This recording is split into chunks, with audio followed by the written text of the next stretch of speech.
On va essayer de cerner ça de plus près. Il y a eu quelque part obstruction.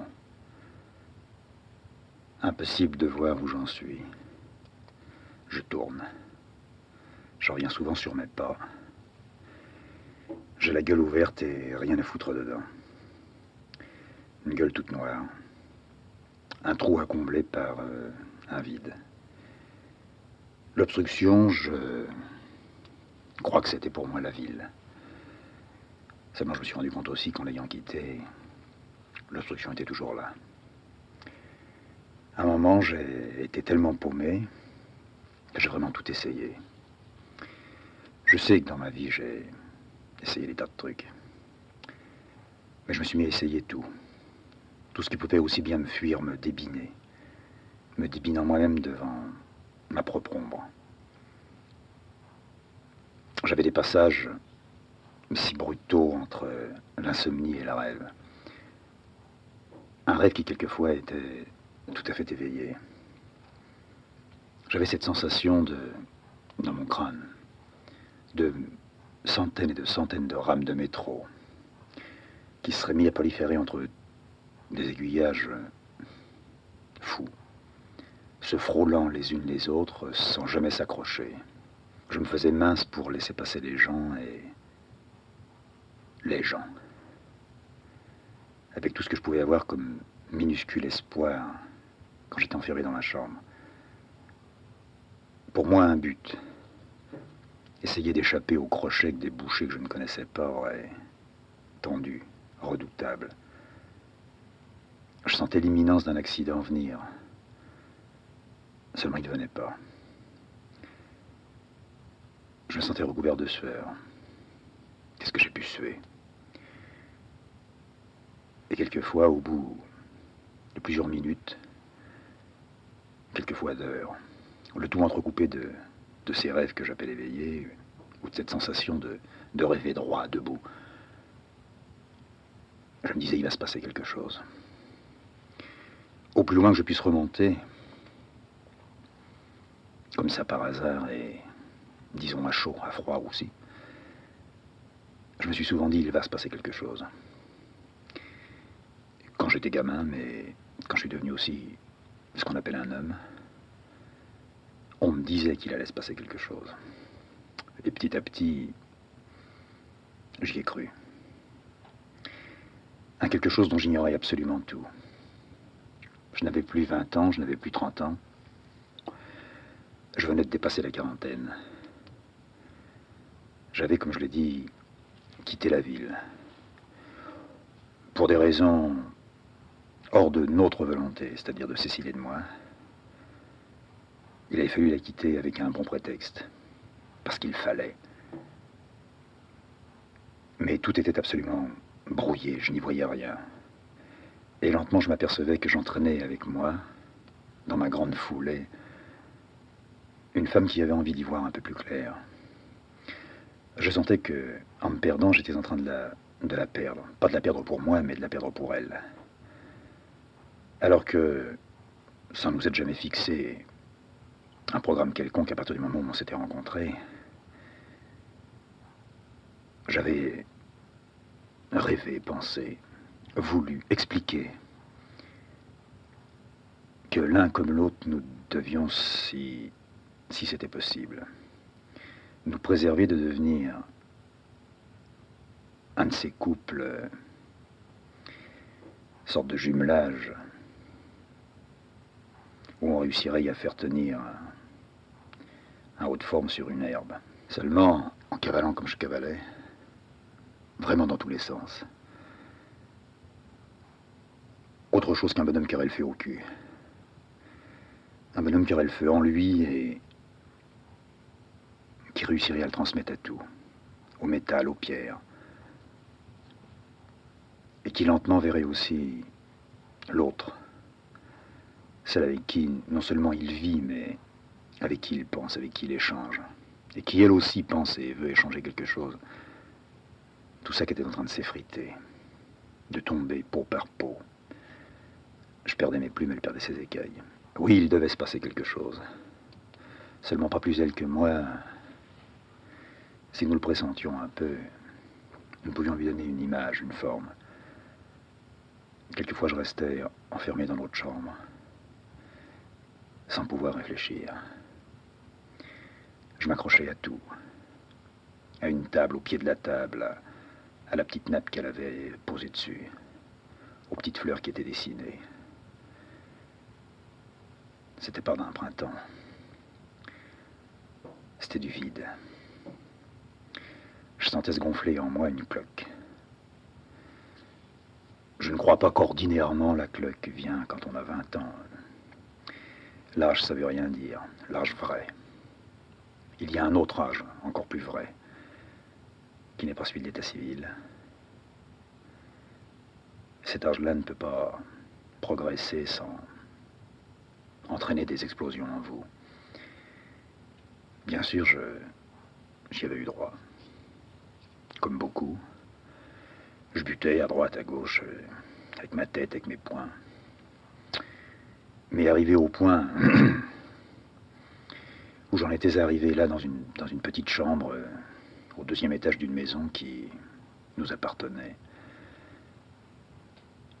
Après avoir, comme on pourrait dire, quelque chose derrière soi, je me rendais bien compte que je n'avais rien derrière moi. Rien derrière, encore moins devant. Et bâbord et tribord, c'était le vide. Tout en haut d'un mât, pointu comme une aiguille, moi je m'enfonçais tout doucement dessus. En refusant de m'empaler, alors en cherchant dans un équilibre un peu douteux, quelque chose de grotesque, qui quelquefois parvenait à la faire rire. J'étais affolé par des mots qui venaient. Étant donné que je ne pouvais pas, vraiment pas, me concentrer quelque chose. Ne prendre plaisir vraiment à rien. Parce qu'en moi, ce quelque chose en question arrivait, approchait. Assis, comme j'ai dit tout à l'heure, à une table et regardant la petite nappe qui était dessus, détaillant les fleurs pétale par pétale avec l'imitation du pistil qui était dans le milieu, je me mettais à me gratter, à me frotter la tête, à essuyer une sueur qui quelquefois n'existait pas, à fouiller dans mon nez avec mes doigts jusqu'à ce que j'en sorte du sang. C'était autre chose que ce que j'avais pu connaître. Je me suis empêtré pendant des années dans Je me fais chier. Là, je ne me faisais pas chier. Je ne me faisais plus chier.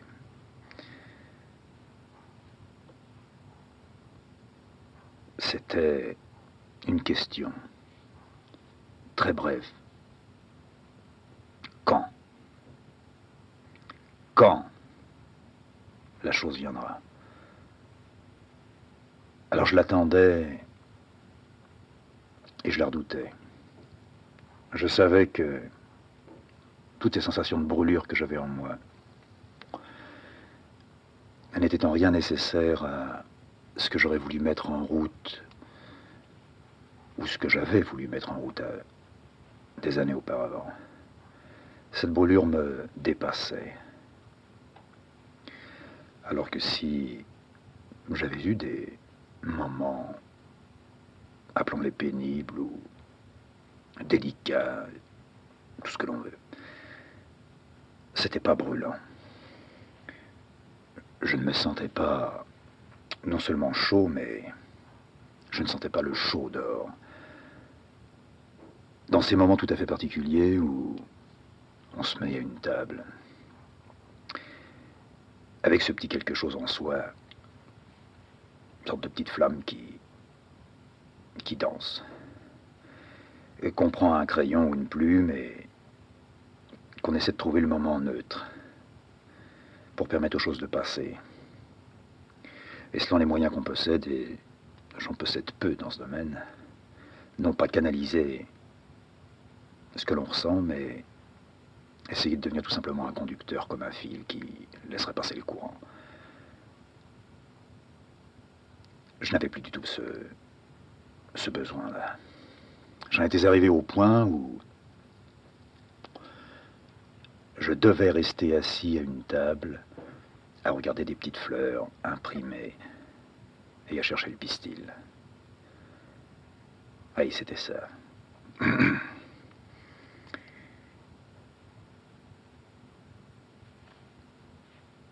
C'était toujours suivi par ces moments chauds, une sorte de douche glacée qui venait à l'improviste, que je ne pouvais pas saisir, que je ne pouvais pas prévoir. À chaque fois, je me laissais surprendre. Il y avait des répétitions de coups, de chocs, de bruit. Alors je me levais de ma table et je me mettais à tourner dans un sens, dans l'autre. Lentement, je me défonçais et je défonçais ce qui était autour de moi. On défonce tout, je le sais. Il faut se défoncer avec. La nuit, quand je dormais, je sortais brusquement de ce que j'appelle mes cauchemars. Des cauchemars incontrôlables et différents de tout ce que j'avais pu faire. Parce que pendant des années, j'ai eu des idées absolument démentes dans mes rêves.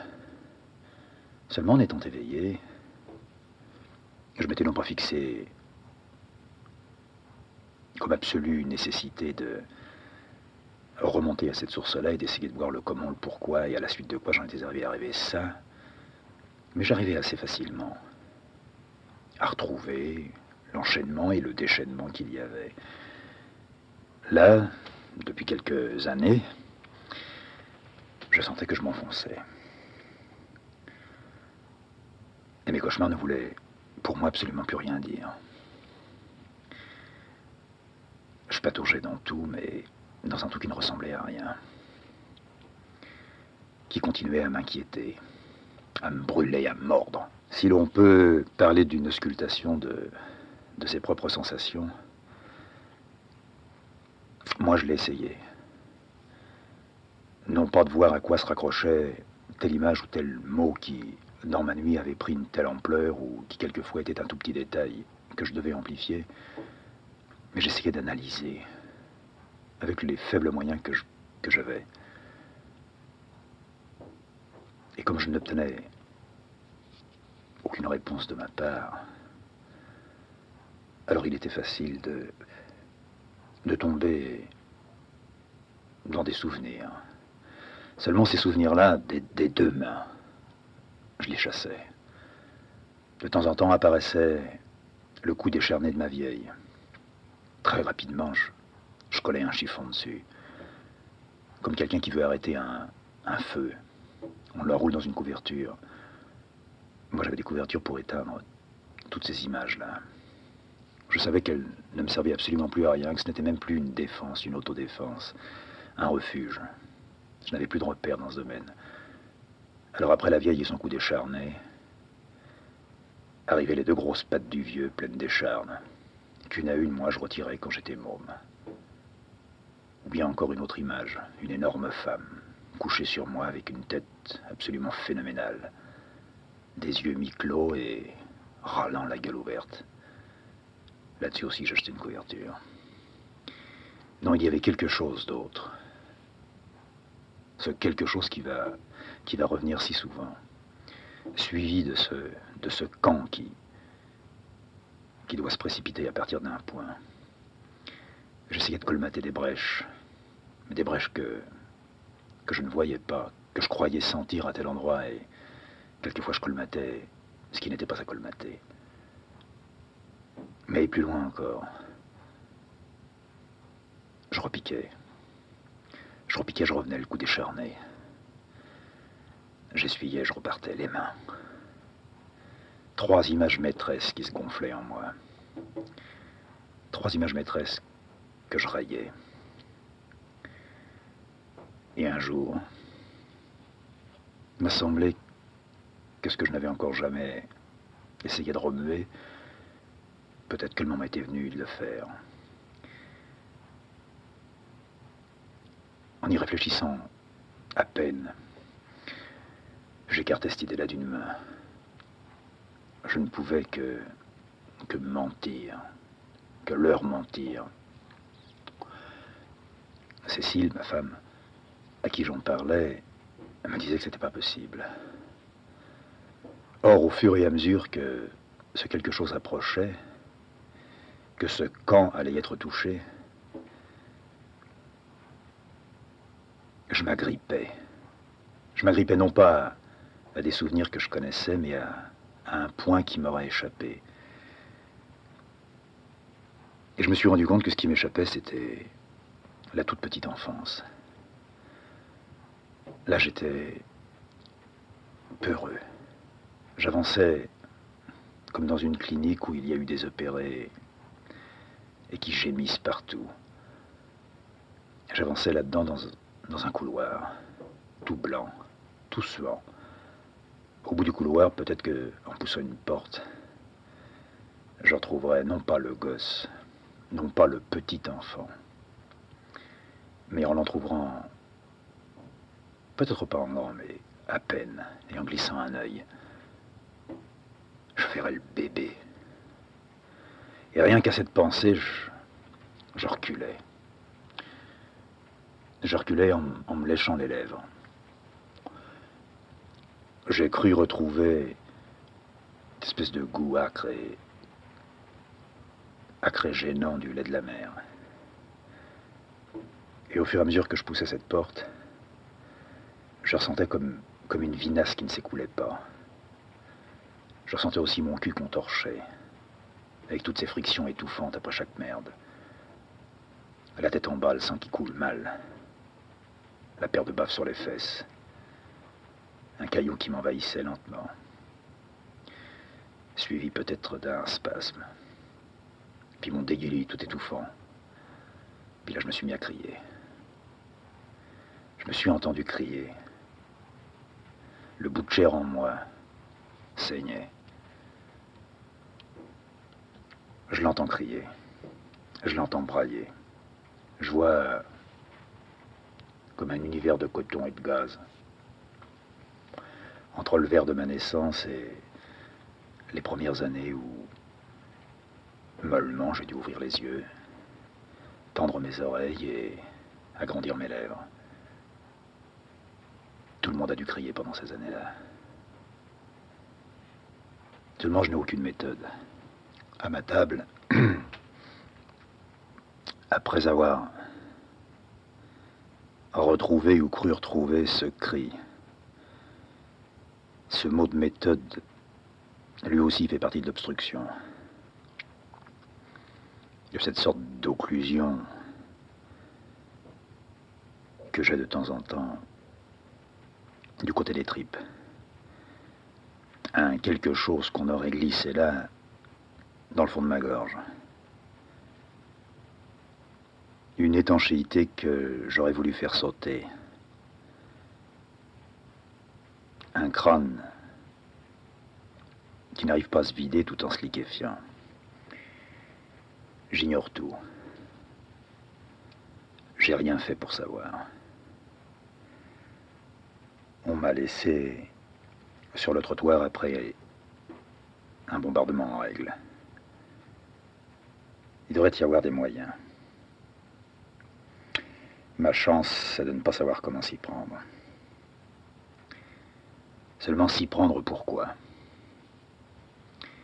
Pour continuer à tourner en rond, pour me propulser de déséquilibre en déséquilibre et d'arriver à faire croire que je marche. Ça me semble vaseux. J'ai eu comme ça des surprises déconcertantes, décourageantes. Je devais avoir 30 ans quand j'ai découvert le rythme de mon cœur. J'étais allongé, tout seul. Il me semblait que en moi tout allait très vite. À l'époque, j'avais des pensées. Tout ça caracolant, se chevauchant les unes les autres. Puis au beau milieu de ce chaos, brusquement, une sorte d'arrêt. Un gars qui avait coupé le courant quelque part.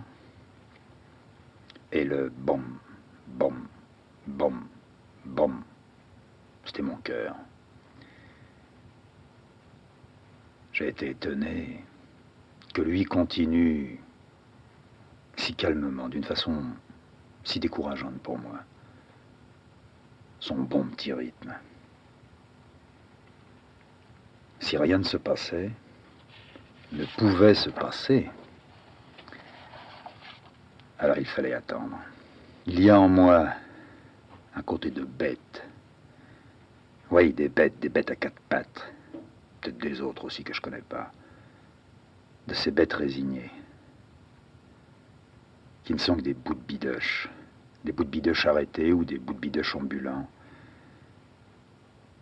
À qui j'ai beaucoup de mal à prêter une certaine, non pas réflexion, mais autre chose qu'une sensation devant la douleur ou devant la peur. Moi, je suis un peu une bête. Tout ce que je touche, c'est sale. Aucune pensée chez moi n'est nettoyée. Je suis pas un blanchisseur. Je ressemble à ces grands tas de linge crasseux qui tremblaient dans les camions quand ils entraient chez Guibert.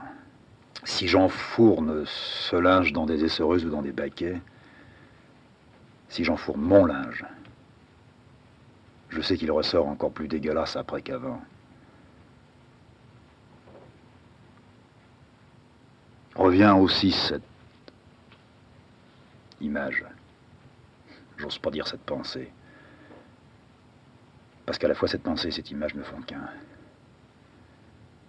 qui prenait de temps en temps chez moi une ampleur brusque et violente. Quand j'avais fini de tourner dans ma chambre,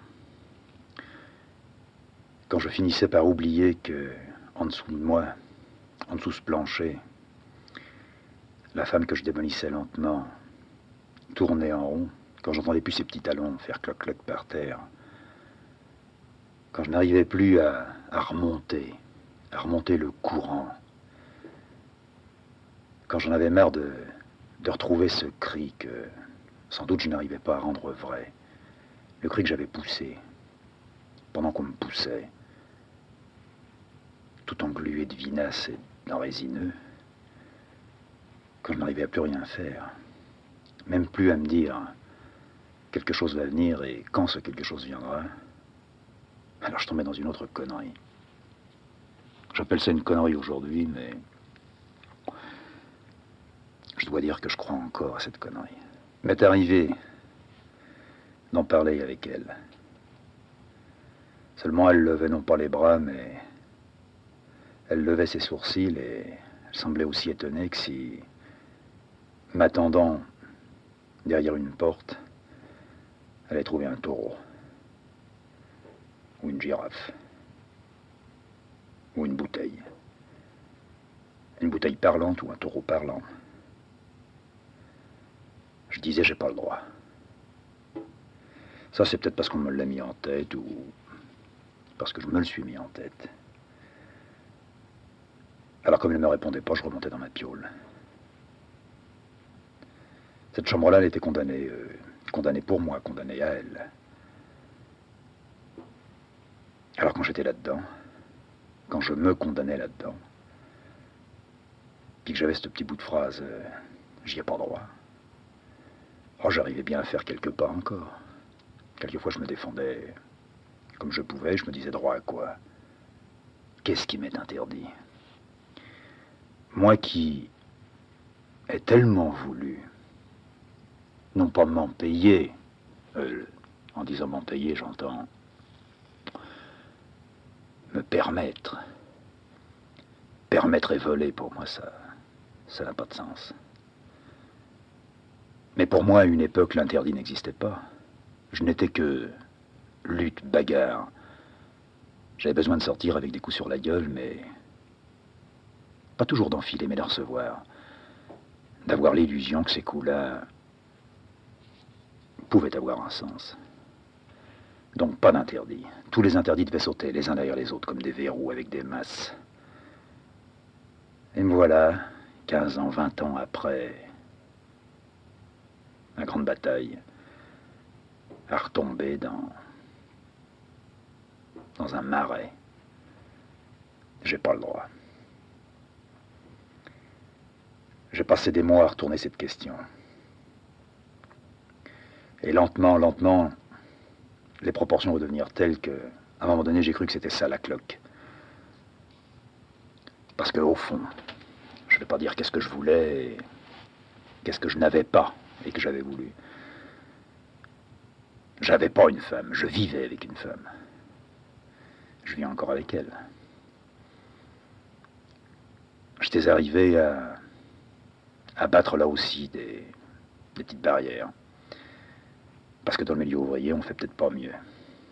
Pour toutes les barrières. On est à la fois bégueule et grand de la gueule. On en dit plus qu'on en fait. On en fait encore moins qu'on en dit. On est plein de pudeur. Contre ça aussi, je me suis bagarré. Pas bagarré contre la pudeur des autres, mais bagarré contre ma propre pudeur. Contre cette gêne que j'avais à me montrer de temps en temps à poil ou à sortir ma bite devant une femme. Oui, ça aussi, je l'ai eu. Ça aussi, je l'ai coincé. Ou je l'ai décoincé, ça sera peut-être plus clair. Seulement, si je vivais avec une femme, si avec elle ça collait. Ça collait non seulement pour ce à quoi on peut penser, mais pour tout ce à quoi on ne peut pas penser. Un mec comme moi, c'est un décortiqueur. Un gars qui démoraliserait toutes les armées de la Terre. Sans chialer, rien qu'en rien. Quand quelquefois je me sens pris par un petit cri de rire. Quand je ris, je crie. Quelquefois. Je désarme. Si elle me disait ta question ou ce que tu viens de me dire est tellement bête, alors je tournais les talons, puis je remontais.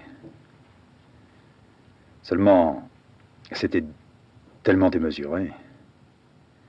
Alors que j'avais une table à laquelle je pouvais travailler. J'avais une table sur laquelle je pouvais ne pas travailler. Quand je dis travailler, j'entends faire ce que j'ai envie de faire. Ou faire ce que je pourrais avoir envie de faire. Quand un mec a à peu près tous ces trucs-là. Quand un mec peut même dormir jour et nuit pendant des mois, des années. Et que sa femme bosse pour lui. Sans pour autant se sentir un maquereau. Sans avoir de sentiment de culpabilité. Moi, j'avais rien de tout ça. J'avais ma propre histoire. Qui, quoi que je fasse, était là. T'as un vrai boulet. Un tas de merde séchée que les insectes, les bousiers, roulent entre leurs pattes. Moi, je la faisais de plus en plus grosse. Je me trouvais parfois en dessous et je gigotais un peu comme une mouche qu'on aurait coincée en dessous un morceau de sucre. Cette espèce d'énorme boule de merde, c'était ma propre nourriture. C'était en même temps à la fois ce que je bouffais, ce que je rechiais. En l'amplifiant et le bouletant. Et lentement, toujours lentement. Alors que là aussi, c'est une parenthèse, j'ai cru qu'on allait très vite. J'ai été très vite. Mais c'est peut-être une illusion. Sauter des haies, des haies, des haies, au fond, c'est faux. On a beaucoup de mal à sauter un tout petit ruisseau. Alors, admettons que j'ai enjambé quelques petits ruisselets. Cette espèce d'énorme cloque. Elle avait pris non seulement des proportions, mais toute la place en dessous de ma peau. Elle était devenue bien plus qu'énorme. Je ne pouvais plus la contenir. D'un moment à l'autre, je devais exploser. je tournais, je marchais, j'allais, je venais. Quelquefois, je passais dans le couloir, je descendais un peu, j'allais dans la toute petite ruelle qui mène à la baraque. Puis j'ouvrais bien mes yeux. J'essayais, si on peut ouvrir ses oreilles, j'essayais de les tenir les plus grandes possibles, de dilater mes narines, de respirer, de pomper tout ce qui était à l'extérieur. Ça rentrait comme ça pouvait, par où ça pouvait. Quelques minutes après, je revenais chez moi, je me renfermais dans ma chambre. Je sentais que ça n'allait pas. Mais c'était si lent à venir. J'en suais de ce surplace. J'arrivais pas à noter, mais si j'avais dû noter par un trait, ça aurait été un trait plat, droit. Un trait sans accroc. Il aurait fallu peut-être le regarder à la loupe, au microscope. J'aurais peut-être vu de toutes petites hachures. Si petites. Je me rêvais dans une essoreuse. Ou après avoir jeté dedans tout un paquet de linge sale, à mon tour, je rentrais dans sa gueule. C'était une gueule carrée. Je la trouvais carrée parce que j'avais pas besoin de l'inventer, je la revoyais. Je revoyais les essoreuses chez Guibert. Alors que longtemps j'ai cru, en entendant parler des essoreuses, que c'était comme d'énormes bonnes femmes avec une bouche encore plus énorme, mais pleine de chair tout autour, sur le bord, et qui se refermait comme derrière des dents. Et ben là, c'était une essoreuse carrée, puisque je les avais vues avec leur gueule carrée. Puis une fois dedans, ben, je refermais la porte. Je serrais bien la vis et en avant. On tournait. On tournait comme des fous. Ma salive, lentement, devait engendrer comme une eau savonneuse. Et quand je trouvais le temps suffisamment long pour peut-être le nettoyage terminé, alors je déboulonnais la grosse vis et je sortais de là. Il n'y avait plus de taches qu'avant. Le linge était encore plus crasseux qu'avant. Et après, cette sorte de rêve, qui n'en était pas un, mais qui en était un. Je retombais alors là dans ma propre essoreuse. Je pourrais passer des années dedans.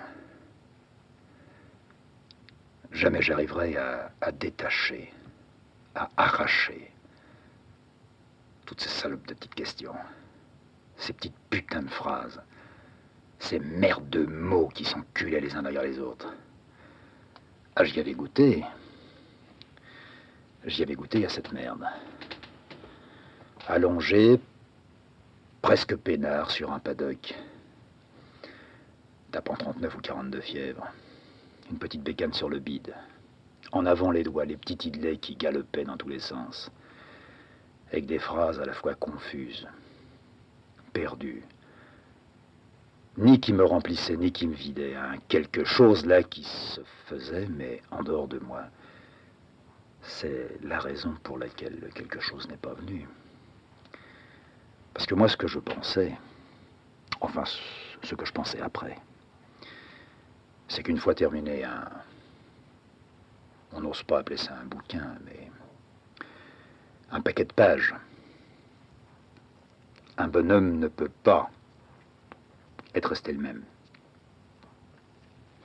Or,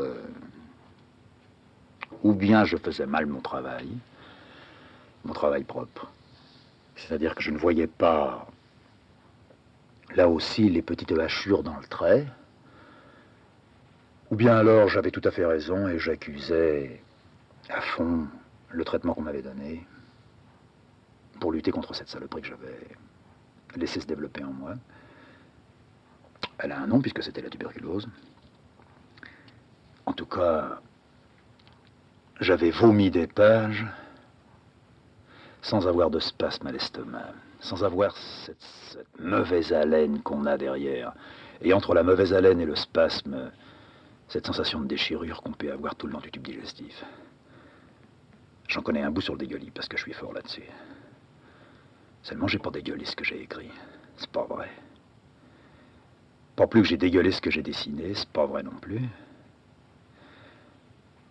Je me suis gouré. Non pas je me suis gouré en me mentant, je me suis pas menti, puisque j'ai pas voulu mentir et je me suis pas senti mentir. J'ai peut-être bouché un petit morceau de mon vide à l'époque, c'est possible. En bref, j'en reviens à l'essoreuse. Je pourrais passer ma vie là-dedans. J'aurais des coups, j'aurais des plaies, j'aurais des bosses. Je resterais le même mec. Il y a des gars à qui ça sert de se lessiver. Il y a d'autres mecs à qui ça remplit la panse de se décortiquer feuille par feuille, à la condition de faire un bon travail. Puis alors, il y a d'autres gars qui ne se décortiquent pas, mais qui paument leurs pétales les unes derrière les autres ou leurs plumes, mais qui restent aussi dégueulasses en dessous. Curieux le mot qui me vient à la tête, mais c'est faute. Oui, pour un gars qui ne se sent pas des sentiments de culpabilité, c'est un peu énorme. Encore que, si j'allais gratter derrière ça, je trouverais sans doute autre chose que du vernis. Mais je voyais des fautes partout. Et quand on remplit d'un... non pas du courage, mais d'un petit moment comme ça, allez hop, je sortais une feuille, un petit bout de crayon ou une petite plume trempée dans l'encre de Chine, que je traçais un trait, ou quand j'arrivais au bout du dessin, le bout ça voulait pas dire grand-chose parce qu'il n'y avait aucune raison pour l'arrêter ou pour le continuer, alors quelquefois la page était trop pleine, quelquefois pas assez. Ça c'était le hasard. Ce qui fait que le dessin était réussi ou pas réussi. Les autres pouvaient le voir. En tout cas, quand j'avais tracé trait derrière trait, point derrière point, petit rond derrière petit rond, une fois ce dessin terminé, je me mettais froidement, exactement comme un écolier devant son professeur. Seulement, j'étais pas l'écolier, le dessin, c'était l'écolier. Moi, j'étais le pion, et je corrigeais tout ça d'un œil glacial. J'arrivais pas à me mettre une bonne note. J'arrivais pas à comprendre, non pas que le sujet que j'avais donné n'avait pas été développé dans le sens que j'attendais, mais j'étais paumé devant ce que j'avais fait. Est-il arrivé à un autre de faire sans savoir ce qu'il fait? Sans doute, tout est possible. Mais sans contrôle absolu. Ce que j'avais voulu mettre à exécution, au fond sans réflexion, mais on ne met jamais rien gratuitement tout à fait en route.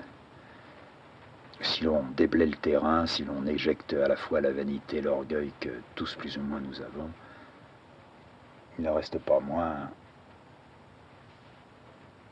qu'on ne l'a pas fait pour rien. Mais moi je m'accusais, j'accusais, et lentement j'allais à reculons. Je poussais des portes, mais avec mon dos. Je rêvais la nuit de ce dos qui poussait toutes les portes. Je me déplaçais à l'envers. Et pour compliquer tout, dans le rêve, il y avait toujours quelqu'un qui me crevait les yeux. Alors derrière chaque porte, je trouvais à tâtons avec mes pieds une marche. Mais c'était pas une marche qui descendait, qui montait. C'était une marche qui descendait. Tout à l'envers, tout en arrière. Je me ruais surtout sur le papier à écrire, sur le papier à dessiner, en arrière. Là, il faudrait comprendre ce que je veux dire. En arrière. Pour un peu, j'aurais pris un dessin et le terminer, ça aurait été l'avoir gratté complètement et rendu la feuille blanche. C'est ça, en arrière. Si j'avais pu, j'aurais déchiré ce que j'avais fait.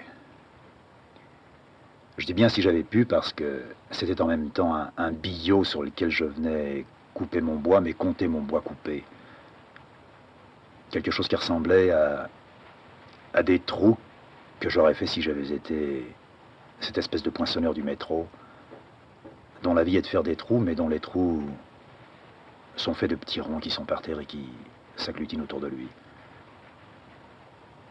Je mélangeais, au fur et à mesure que je progressais en arrière, je mélangeais les mots et les dessins.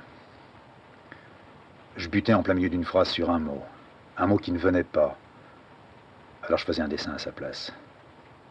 Lentement, ce dessin-là, je le surchargeais. À la fin, je voyais plus rien et grâce à cette surcharge, je retrouvais le mot. Au même instant où je crois avoir trouvé,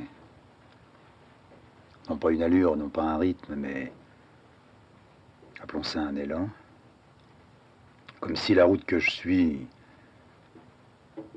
allait me donner une certaine aisance pour me lancer, je casse ma chaîne, enfin, je casse ma chaîne et mes freins. La route se met à descendre et j'incline encore davantage l'angle.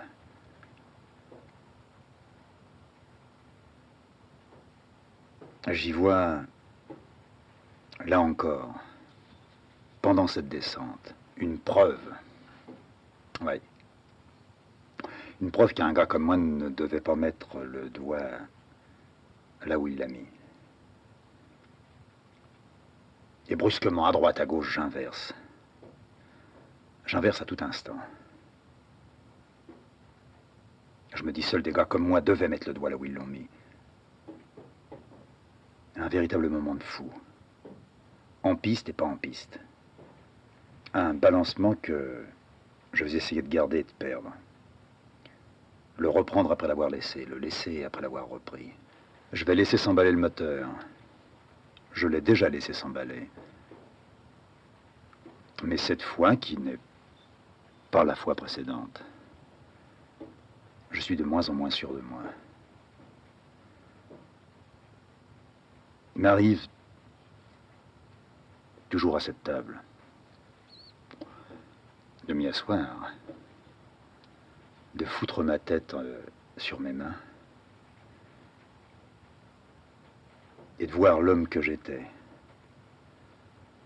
Qui plus est, disons, l'homme de la ville que j'étais. Avec tout ce que la ville peut charrier. Tout ce qui va prendre forme. En dehors de la ville. Et cette forme qui va lentement se diluer. Se dissoudre. Est-ce que si j'étais resté dans la ville,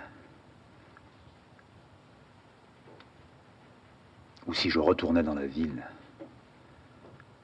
les choses se passeraient autrement. De temps en temps reviennent comme des coups de butoir, tellement inefficaces. Cette petite phrase clé de droit, pas droit, en piste, pas en piste, pour lentement s'enfoncer, s'enterrer.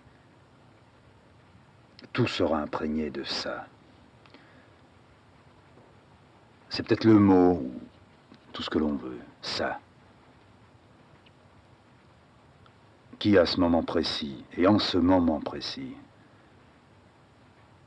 non pas explique tout, mais interroge tout. Un ça avec une exclamation, un ça avec une interrogation, un ça comme une apostrophe. Dans certains moments, je retrouve aussi la lâcheté. Puis elle fait place à ce qu'on pourrait appeler une sorte de, non pas de courage, mais un autre mot un peu moins ronflant et un peu moins puant. Je ne me risque qu'à tâtons. Je suis devenu aveugle, mais aveugle par moments. Non pas aveugle quand je veux l'être, mais aveugle par surprise. À la moindre attaque, je me mets à sauter sur mon lit. C'est mon point de défense, c'est mon refuge, c'est ma tanière. Je veux pas qu'on y touche. J'aime retrouver le creux que mon corps a fait. Ce creux, ce vide. C'est là-dedans que je viens me reglisser. Non pas si je laisse quelque chose derrière moi. Je m'en branle. Je m'en branle, mais là aussi, si je gratte, je vais peut-être trouver une bonne branlette. J'aimerais laisser derrière moi cette espèce de vide. Seulement là, ce sont des mots. Ce sont des mots parce que sinon, un mec comme moi se débattrait pas. Mais et si se débattre comme je me débats était tout autre chose que, en supposant que j'ai pu prévoir, était ce que j'avais prévu. Si l'espèce de doigt que j'avais glissé dans l'engrenage, cette espèce de velléité de mec qui dit non, loin de la ville, en ayant entassé entre elle et nous, mais surtout entre elle et moi, des centaines de kilomètres. Oui, j'aurais très bien pu rester dans mon village, dans la petite rue que j'habitais. Ma Piole, c'était un village.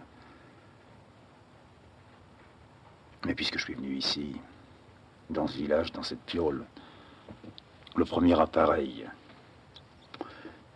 comme il y a des appareils pour opérer des gars, pour réanimer des gars, le premier appareil que moi j'ai mis dans son coin,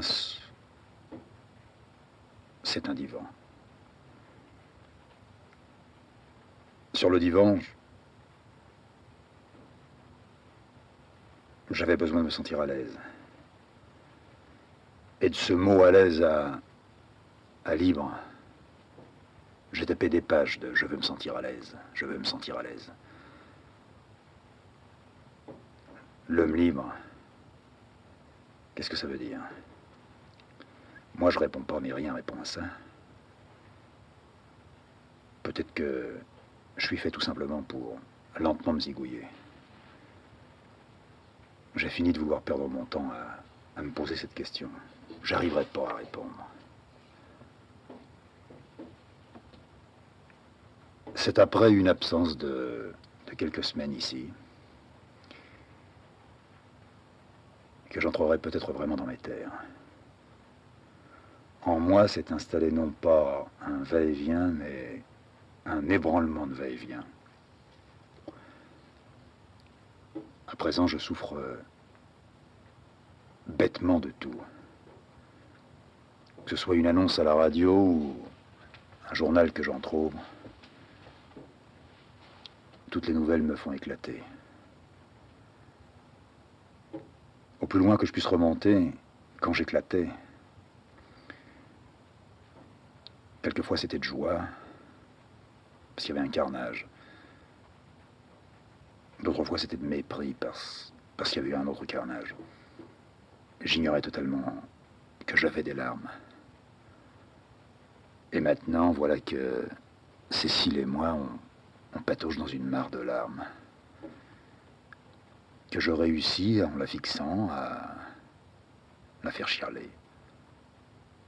Pas du tout content de ça, pas satisfait. Mais cette lâcheté de l'homme qui souffre, qui veut voir souffrir autour de lui.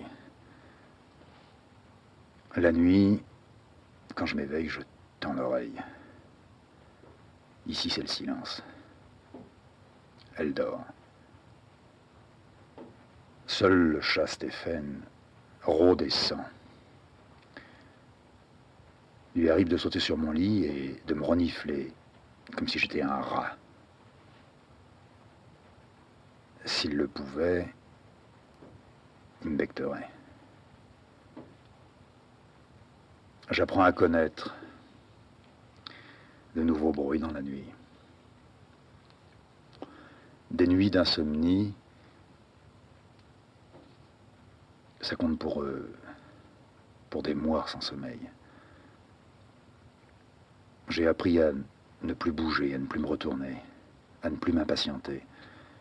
Je peux rester là, les bras croisés sur ma poitrine, les yeux ouverts ou fermés, c'est égal. Fermés ou ouverts, je vois le plafond avec ses veines de bois et les espèces de petits monstres que j'y ai trouvés. Je sais l'heure qu'il est en entendant les premiers corbeaux passer, croasser. J'essaie de savoir si j'ai un peu dormi. J'en arrive à me demander qu'est-ce que c'est que dormir. Encore une nuit à, non pas divaguer, une nuit d'attente.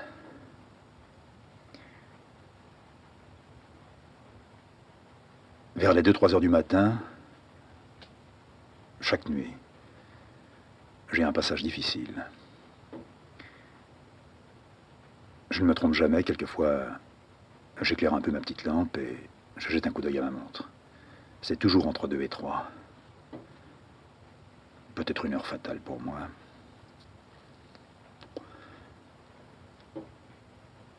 À cette heure-là, je me mets vraiment à me haïr. Et alors à haïr ma vie. Qu'est-ce qu'il fallait devenir? Un matin, je refusais de me lever. Cécile n'a pas insisté. Elle m'a laissé dans la chambre. De là où j'étais, je voyais l'atelier. Je le détaillais. Je fermais les yeux. Je me demandais quand est-ce que je remonterais là-haut.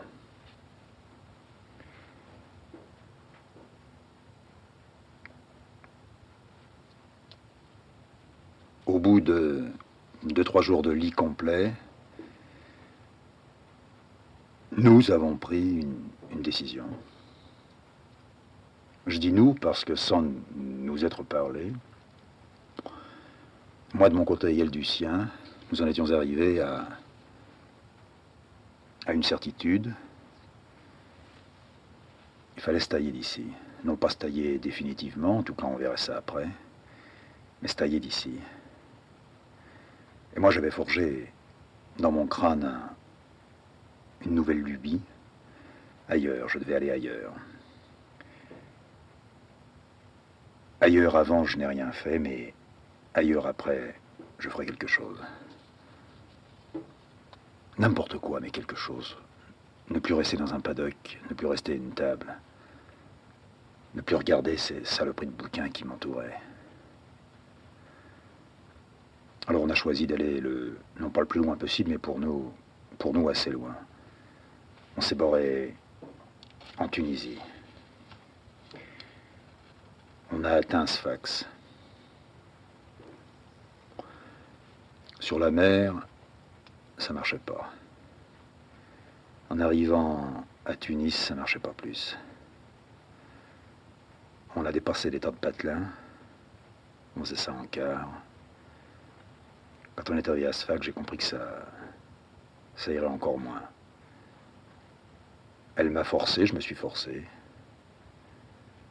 On s'est mis à arpenter les petites ruelles du souk à Sfax. Je voyais tous les gars accroupis, les uns derrière les autres, les uns à côté des autres. Au fur et à mesure que je les regardais, je voyais leur teint terreux, leurs longs doigts maigres. Je me mettais à regarder mes propres mains et ma propre gueule. J'ai trouvé que j'étais malade. Alors on a fait demi-tour et, aussi sec, moins de 8 jours après, on se retrouvait. Ici. À l'humidité, comme si j'étais entre des cuisses. C'était un retour précipité. Une vraie flèche de Sfax au village. Près de 1500 bornes comme ça, de fait. Des bolides. Ma femme affolée. On sautait de train en train, j'étais prêt à prendre n'importe quel train pour ne pas rester sur place. Il fallait que je sente en dessous de moi le sol qui glissait, qui foutait le camp, qui se débinait.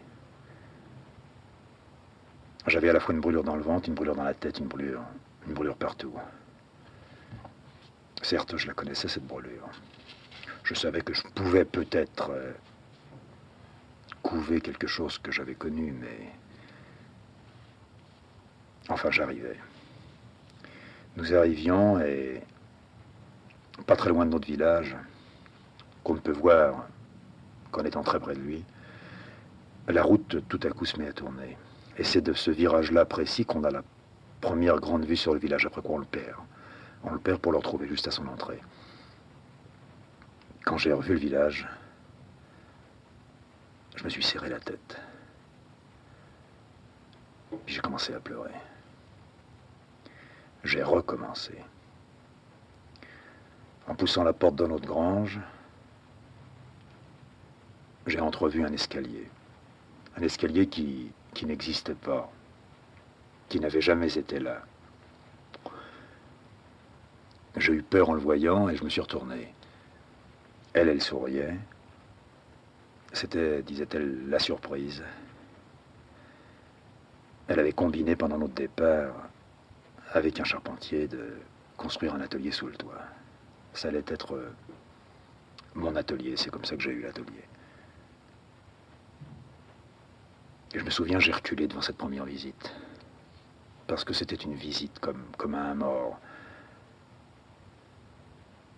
Je trouve qu'à présent, si j'ai un atelier, il va bien falloir que j'y fasse quelque chose. En fait, non pas je me sens mes obligations, mais elle veut tourner dans la bonne direction une aiguille vers un pôle magnétisé.